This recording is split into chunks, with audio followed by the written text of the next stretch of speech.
Olá pessoal, a partir de agora vamos iniciar aqui no canal um estudo completo sobre análise combinatória, que é aquela parte da matemática que trabalha com os problemas de contagem. Existem técnicas que nós utilizamos para contabilizar de quantas maneiras diferentes as coisas podem acontecer em algumas situações. Então, veremos cada uma dessas técnicas e começamos com a mais importante delas, a base, a essência de toda a análise combinatória, que é o princípio fundamental da contagem. Aliás, as demais técnicas que veremos nas próximas aulas são todas decorrências, casos particulares, aplicações do princípio fundamental.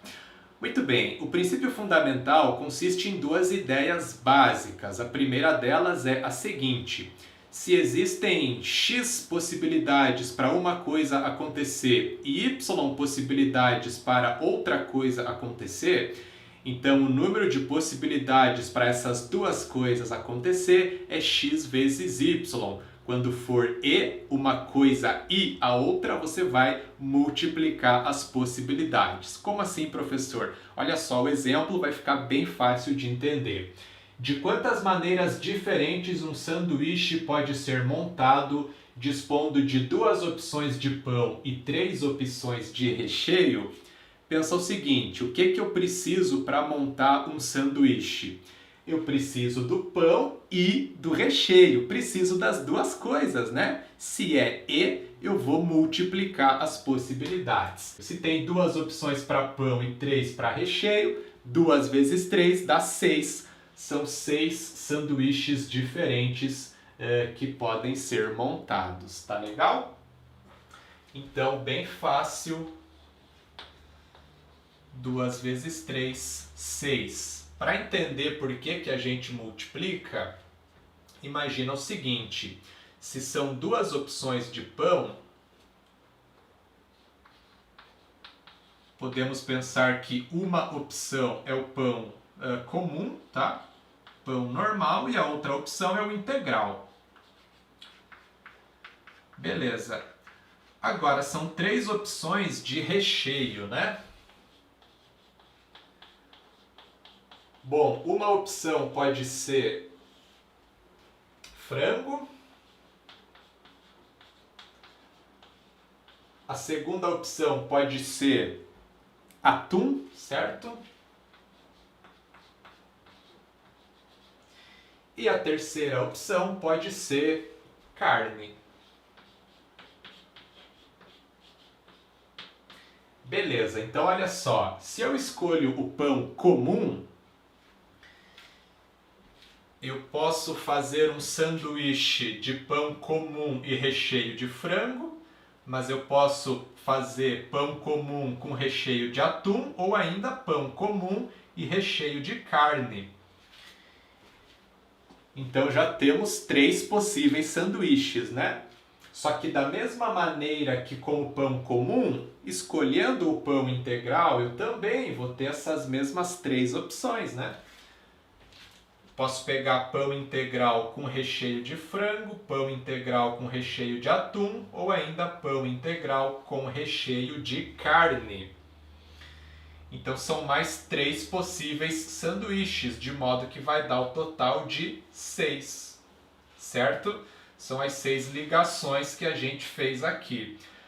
Para cada opção de pão, existem 3 opções de recheio. Como são 2 pães, 2 vezes 3 vai dar os 6. Por isso que a gente multiplica. Bom, anteriormente eu te falei que o princípio fundamental da contagem consistia de 2 ideias básicas. A primeira ideia é a multiplicação das possibilidades. E qual é a segunda ideia? É a soma das possibilidades. E quando que nós vamos somar? Quando for ou. Olha só o exemplo que você vai entender. Um shopping oferece 3 escadas rolantes e 2 elevadores que levam do térreo ao primeiro andar. Assim, de quantos modos uma pessoa pode subir do térreo ao primeiro andar nesse shopping? Pensa o seguinte: para subir, a pessoa ela precisa de uma escada rolante ou de um elevador, né? É uma coisa ou outra. Então, nesse caso, eu vou somar as possibilidades. Para montar o sanduíche, eu precisava do pão e do recheio. Não poderia ser ou. Se fosse pão ou recheio, eu não ia ter o sanduíche, né? Então, essa é a ideia. Sempre se pergunte se é e ou se é ou. Tá legal? Então, aqui é ou a pessoa usa uma das escadas ou um dos elevadores. Dessa maneira, são 3 mais 2, 5 possibilidades para subir do térreo ao primeiro andar. Os exemplos que vimos anteriormente eram muito simples, só para você entender a ideia do princípio fundamental. Agora vamos resolver um problema mais interessante. Quantos números de 2 dígitos distintos é possível formar com os algarismos 0, 2, 3 e 4? Primeiro vamos entender que números são esses que a gente precisa formar. Será que 0, 2, por exemplo, pode ser um desses números? Não. Por quê? Porque 0, 2 é na verdade 2. E o número, portanto, possui um único dígito e não 2. Dessa maneira, concluímos que o primeiro dígito não pode ser 0. Tá legal?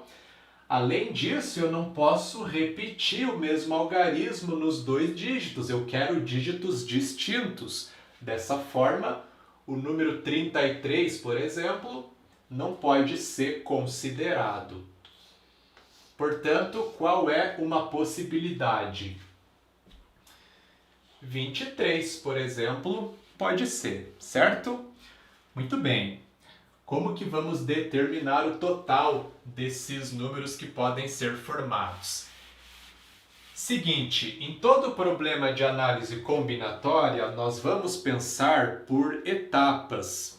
Você sempre tenta dividir o teu problema em várias etapas. Você vai analisando etapa por etapa quantas possibilidades existem.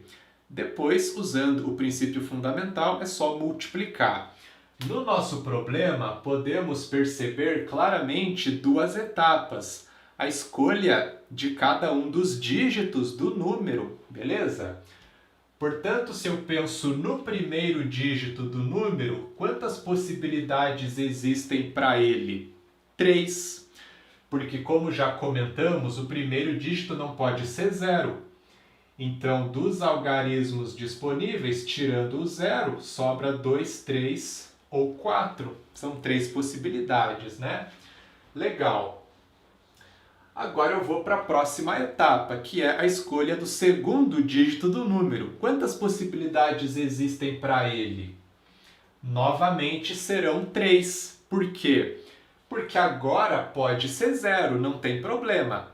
Porém, não pode ser o mesmo dígito que foi usado aqui, não pode ser o mesmo algarismo, né, que foi usado aqui no primeiro dígito. Então, das 4 opções, eu não vou poder usar uma, sobram 3. E aí, fazendo a multiplicação, já que para formar um número eu preciso dos 2 dígitos, né? 3 vezes 3 dá 9. São 9 números.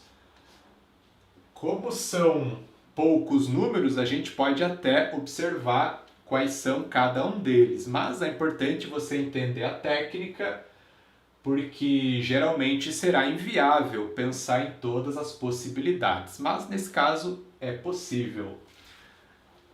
Bom, o primeiro dígito pode ser 2, certo? Se o primeiro dígito é 2, o segundo pode ser 0, 3 ou 4, onde formamos os números 20, 23 e 24. Legal! O primeiro dígito pode também ser o 3. Dessa maneira, o segundo dígito pode ser 0, 2 ou 4. Com isso, formamos os números 30, 32 e 34. E por último, o primeiro dígito pode ser 4, onde o segundo dígito pode ser 0, 2 ou 3. fica o 40, o 42 e o 43. E aqui estão os 9 números. Então, olha só, existem 3 possibilidades para o primeiro dígito, que são cada uma das 3 colunas aqui. E para cada uma dessas possibilidades, a gente tem também 3 possibilidades para o segundo dígito, que é o que gera as 3 linhas aqui. Então, o total de elementos vai ser 9, né? 3 vezes 3. Se eu tenho 3 colunas e 3 linhas, o total de elementos dessa tabela é 3 vezes 3, que dá 9. Beleza? Bom, note que aqui a gente analisou primeiramente as possibilidades para o primeiro dígito. Será que se eu invertesse a ordem faria diferença? Se eu analisasse primeiro as possibilidades para o segundo dígito e na sequência as possibilidades para o primeiro dígito, será que faria diferença? Daria algum problema? Bom, vamos analisar aqui. Se eu pensar primeiro no segundo dígito, a princípio eu teria 4 possibilidades, né? Porque poderia ser qualquer um dos 4 dígitos. Ok. Agora, quando eu vou para a análise do primeiro dígito, o que acontece? O primeiro dígito não pode ser 0. Já descarto uma possibilidade. Mas também não pode ser o mesmo dígito, não pode ser o mesmo algarismo que foi usado no segundo dígito. Isso me levaria a pensar que das 4 opções eu não teria 2, sobrando 2, né? E aí ficaria 4 vezes 2, que dá 8. Só que como nós já observamos, a resposta do problema é 9, não é 8. Está faltando um número aqui. Qual será que foi o erro? Bom, vamos pensar em todas as possibilidades, né? Lembrando que aqui a gente está olhando primeiro para o segundo dígito do número, né? Então, olha só. Se o segundo dígito for 4, veja que o primeiro dígito pode ser 3, onde teríamos o 34. O primeiro dígito pode ser 2, que é o 24, ou ainda pode ser... Aliás, só tem essas 2 possibilidades mesmo, né? Não pode ser 0. Beleza. Se o segundo dígito for 3, o primeiro dígito pode ser 4, que dá o 43, e pode ser 2, que dá o 23. Beleza. Se o segundo dígito for 2, o primeiro dígito pode ser 4 ou 3, que dá o 42 e o 32. Até aqui tudo bem, né? Tá de acordo com o que a gente fez a conta ali em cima. Para cada possibilidade de escolha do segundo dígito, existem sempre 2 possibilidades no primeiro dígito. Mas o problema tá quando a gente considera que o 0 é o segundo dígito. Se o 0 é o segundo dígito, o primeiro pode ser qualquer um dos outros 3. Eu vou ter 3 possibilidades aqui e não só 2, porque aqui eu não vou ter o problema do dígito ser repetido, né? Porque é o próprio 0 que está lá. Então aqui eu vou ter 3 opções, né? O 40, o 30... e o 20. Então, qual seria a solução para a gente resolver o problema aqui?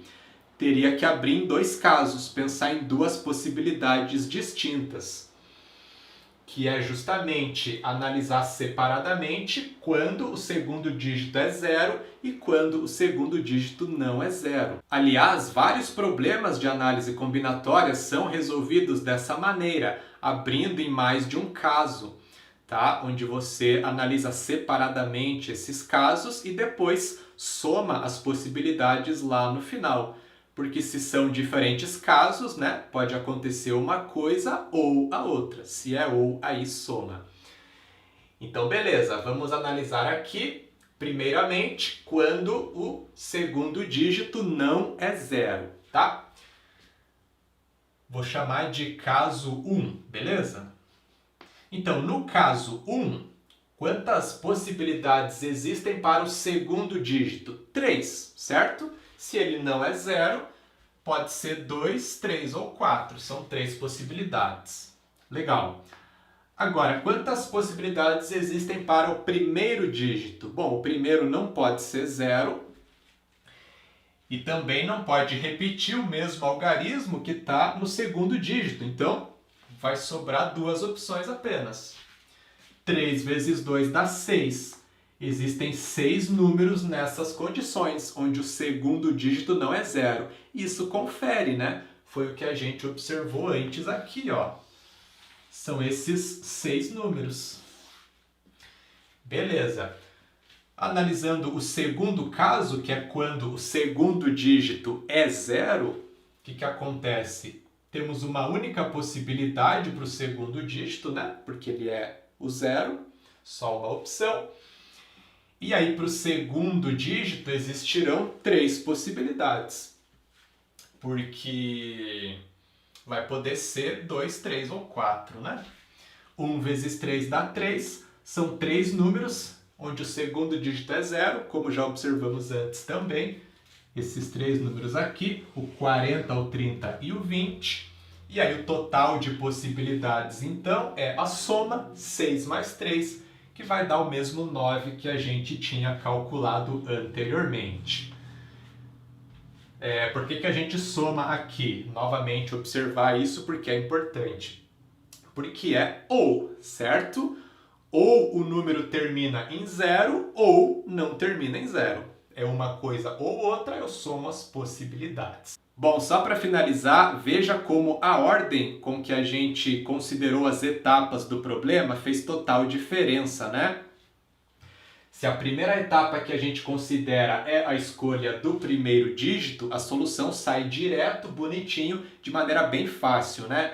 Agora, se a primeira etapa que consideramos é a escolha do segundo dígito, isso acaba dando uma dor de cabeça, né? A gente tem que abrir em 2 casos ali para conseguir resolver. Então, qual é a dica? A dica é que sempre que você tem uma etapa que é mais restrita que as demais, ela você tem que fazer primeiro, tá? Como assim, professor? Note que um dos dígitos do nosso número apresentava uma restrição ali, né? Não poderia ser 0. Então, quando tem uma restrição, essa etapa a gente precisa considerar primeiro. Então, por isso que seria mais interessante olhar inicialmente quantas possibilidades existem para o primeiro dígito, tá?